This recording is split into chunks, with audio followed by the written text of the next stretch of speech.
Well, hello, everybody. I'm getting a late start today. It's the weekend, so not an overly big deal. Don't have anywhere to be at a specific time, at least. I have plenty to do because I always have plenty to do. But don't have anywhere to be at a specific time. Don't have any meetings or trainings or client calls. Just me, my kids, and my to-do list. So getting a late start, it's about 8:30. Not bad. I mean, most people might think that that's early. I don't know. I've always been a person that got up at 6 in the morning. I mean, I'm not saying I get up every day at 6 in the morning, but I've always been an early bird. Like, even when I was a kid, I would just be up at my mother's face, and she would say, okay, I need some quiet time, kid. So just sit right here, play with these things, and give me my 30 minutes of peace in the morning before the cacophony of children begins. So, and of course I got payback with that. My daughter was just the same. But now she's almost 16. She'll be 16 in a couple of weeks. So and unfortunately, as I've mentioned, her sleep isn't awesome. So she is rarely up in the morning. And when she is, she's certainly not in my face. She's doing her own thing. So, late start, 8:30. I do have the remnants of a migraine again. That came on yesterday afternoon.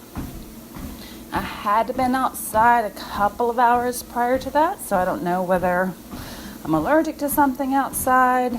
I don't know what brought it on, honestly. I don't feel like it's time for it to be here hormonally, but I really wouldn't know. So, migraine last night. Had to take Excedrin migraine.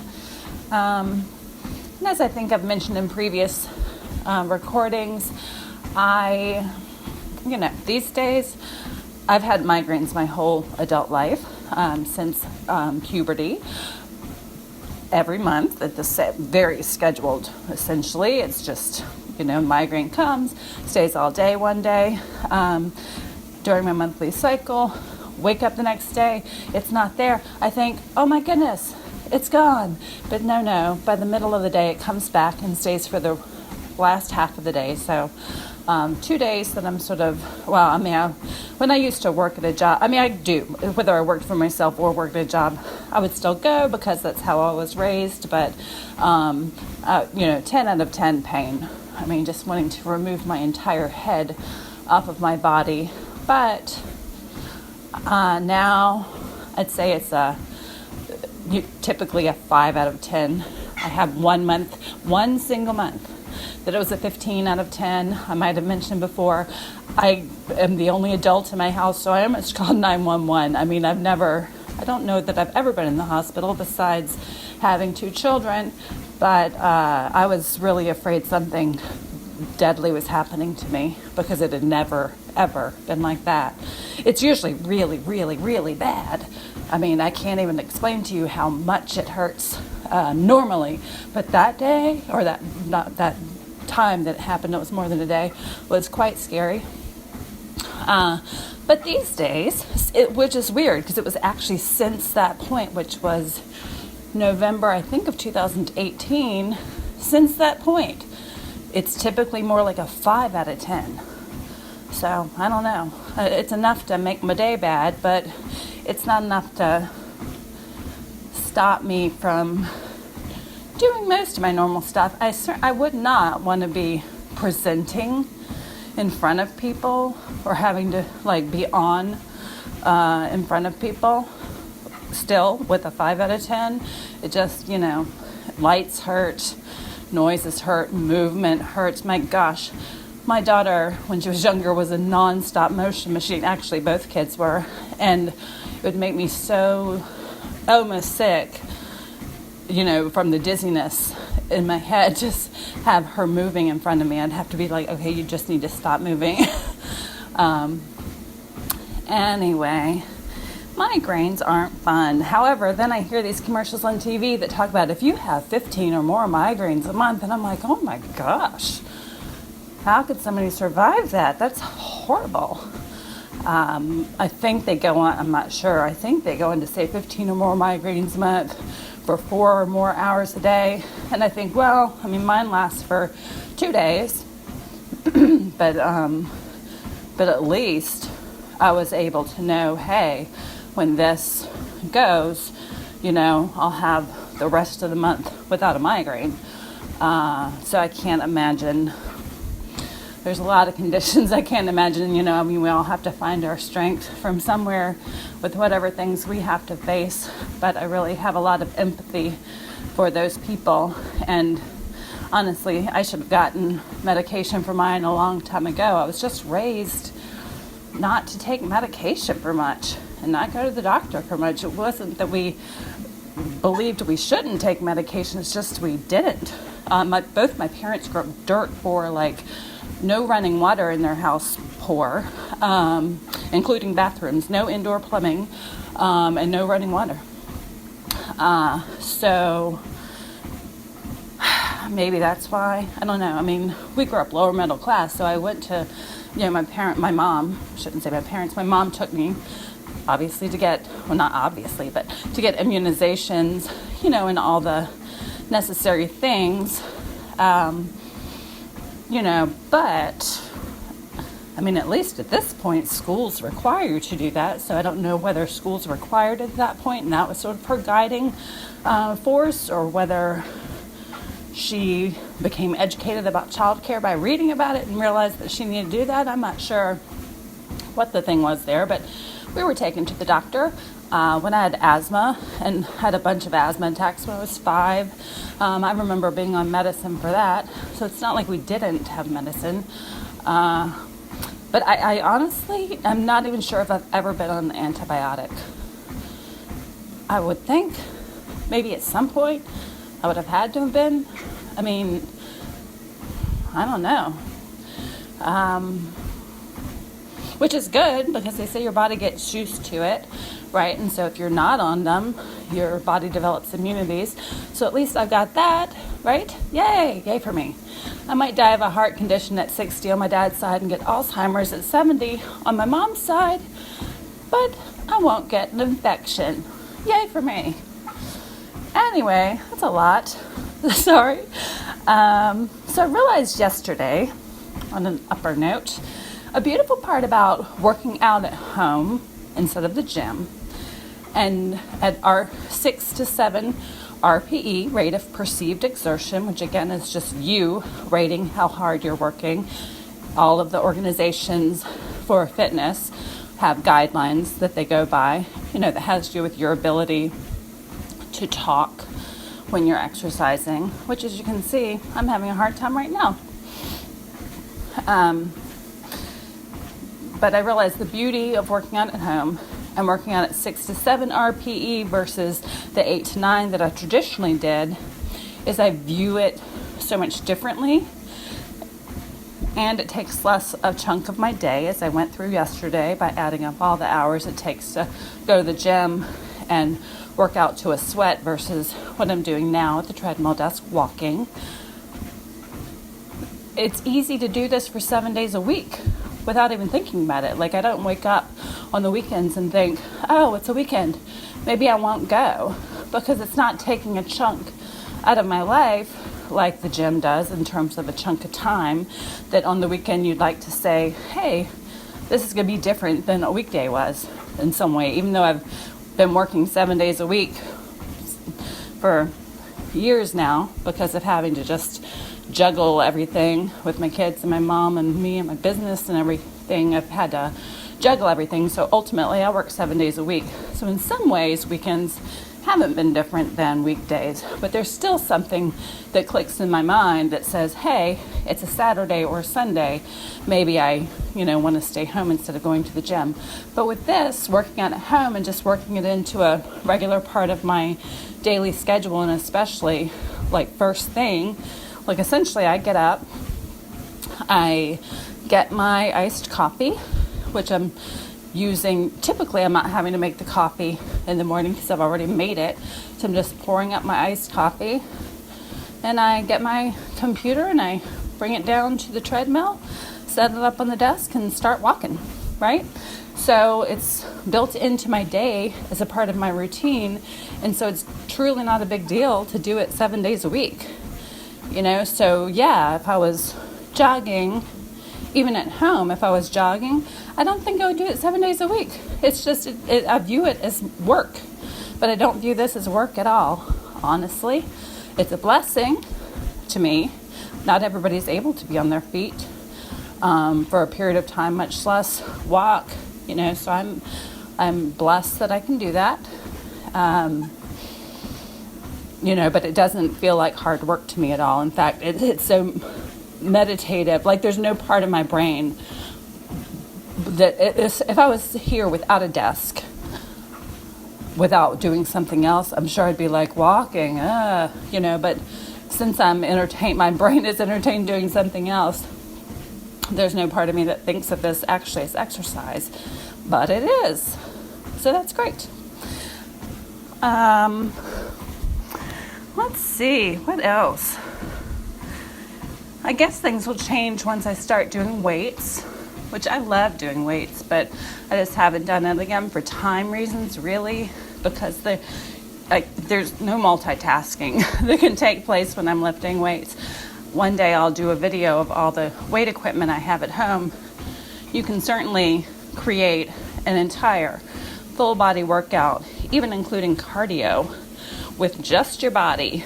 You don't need a single piece of equipment to get in really strong cardiovascularly and muscularly strong and flexible and good balance. You don't need a single piece of equipment to accomplish that. But, sometimes it's easier to have tools that you work with. And so I have a number of tools at home. Some of them are from my personal training days when I would take them to a client's house. Some of my clients I worked with at the gym, and some people I worked with at their home. And some of them had equipment at their home and some didn't. And some of them had some equipment, but I wanted to shake it up and use something different that they didn't have. So I take it with me. So I have a lot of things at home, but I haven't necessarily used them because, as I mentioned before, when I was able to go to the gym, I just preferred doing that. It's sort of like when they say, hey, if you're having sleeping problems, use your bedroom only for sleeping so that your brain understands when I'm in this room, my job is to sleep. That's how I view the gym. So when I go to the gym, my job is to work out. I think I've said before, I'm not a person that socializes with people at the gym. I certainly, I'm friendly, but I don't start conversations. And there are people that you see that are there for more time talking than they are working out, and so they're coming there probably for social interaction. We all get our needs met in different ways, so good for them. But what I was there for is to work out and be on my way. But when I start doing, when I end up doing weights at home for strength training, it's hard to multitask. The most I could do would be to listen to something informative, either in a podcast or in an audio-only training. However, I'm a note taker, so anything informative I listen to, I would end up having to stop and pause and write something down or type something down or whatever, and that would just not be the most productive use of my time. So I'll be adding weights in probably just because it will be a full solution. I'll probably add weights in when I start watching my food intake or measuring my food intake. I watch it now. As I mentioned, I'm a conscious eater. I'm just conscious that I'm eating junk food. But when I start regulating what I eat, then I'll probably add in weights, just because I'm sort of, when I'm trying to lose weight, I look at it as a holistic process. I don't really want to just do one part of the puzzle. So I'll do that, and that'll be fine. Yesterday, I mentioned about my son putting a Post-it on his laptop to use his standing desk for 1 hour a day. And it was funny, yesterday he commented to me that his back was hurting. And I told him, yep, that's because we're not used to standing straight. We're not used to having good posture. And so when you actually position your standing desk in the right position for your height, you want to position it so you're standing straight. And if you're only used to sitting, that's when you realize, well, I have not been, using good posture. I have not been kind to myself with all this sitting, and he's young. He's about to turn 19. He is skinny as a rail. He eats healthy meals, sort of eats like me. He eats healthy meals and then junk food on the side. So you wouldn't look at him and think that he's out of shape at all, but the only movement he's really doing is when he's at college. He's walking between classes. He's not into sports. He's a computer guy.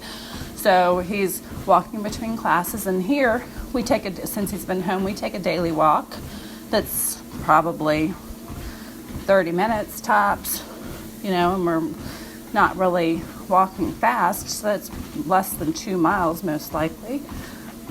In fact, I think it'd have to be because we're sort of strolling, not like walking fast. So, the standing desk, when he does it, he also has his back yelling at him. But I told him I wish I'd paid attention to when my back stopped hurting after I'd used the standing desk for a certain amount of time. I realized, my back doesn't hurt anymore standing here for a long period of time or standing straight. But I didn't realize when that happened, like at what day mark that happened. It's sort of like when a headache goes away, it's hard to mark the exact time that pain stops. You notice when it starts or when you become aware of it. But usually when we become aware of the lack of pain, there's probably been some time that's passed. But I do know that it happened within the first 30 days. So I'm really a believer in improvement. So I think it's great that he's starting with an hour a day. And really, no matter who you are, unless you've got some severe health conditions or limitations, you can improve anything you work on. And that's good. That's the beautiful thing about the human body, that if you focus on one thing and you ask your body to do more than it's been doing, even incrementally more, your body will condition, right? It will improve. And so that's great. So if you think about making improvements as stair-stepping, just set that realistic goal of what you're going to do it and stick with it. And then once you got that one going, add on another one, or just stick with that one and add on more time. Like he could start on his next step saying, hey, now that I've done this for an hour, my back stopped hurting within the first 30 days. His next step could be, I'm going to walk 3 miles a day. Or it could be, I'm going to stand at the standing desk for 2 hours, whatever it is, right? But our bodies, it's a beautiful thing, really, that they condition to whatever we ask of it.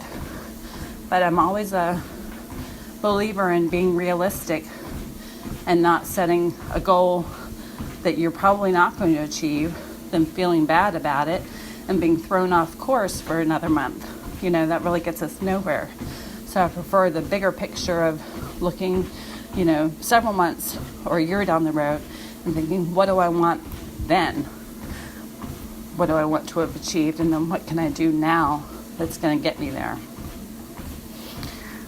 So I guess that's it for today. I hope that you're having a good day so far. I hope that you have good things in store for you. Or if you're at the end of the day, you're looking back and you're super duper happy with the way it went.